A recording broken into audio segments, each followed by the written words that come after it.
Iyaw, nung isang araw nga ako'y nagluto na rin, sinigang na baboy. Ang kadalasang ulam nga namin ngayon ay puro may sabaw. Gawa nga ng kakaanak lang ni Mrs. at syempre panlaban din sa ginaw. Bago nga ako nakapagluto noon ay syempre namalengke muna ako din sa superstore. Kasama ko nga ang bata makulit, may dalang sibuyas.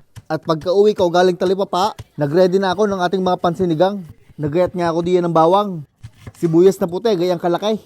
Munti kang pang hindi mabayaran na rin, bit-bit ni Eloise. Ginahit ko nga lang rin ang papagayaan. Magagayat nga rin ako din ng 2 pirasong kamatis. Ginahit ko lang ng gayang kalalaki at yan naman yung malulusaw.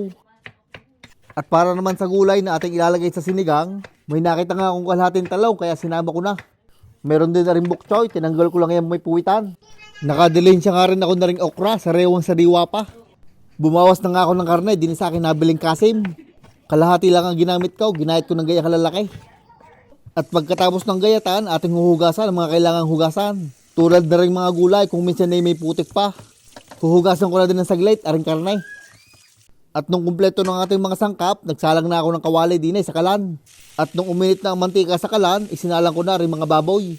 Akin lang rin sasangkotsahin hanggang maging garne. Pagkagarne na ang kulay ng karne, akin ang ilalagay aring bawang, sibuyas at kamatis. Pinagsabay-sabay ko na at gayon din naman yan. At habang yan ay hinahalaw, naglagay ako ng mga 20 sheeting pamit ng buo.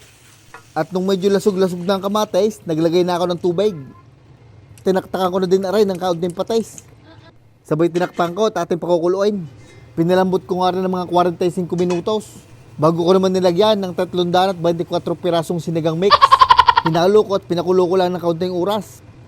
Bago ko naman nilagay aring talong at saka okra.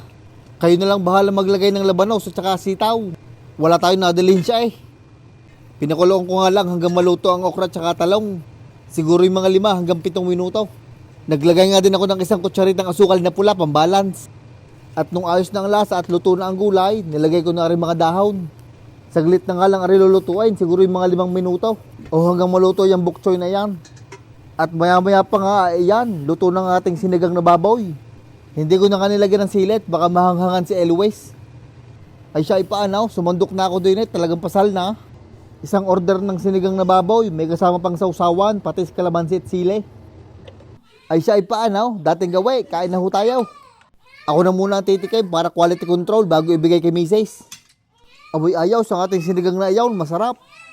At aring ang aking mag-ina, nakain na din sa lamisa.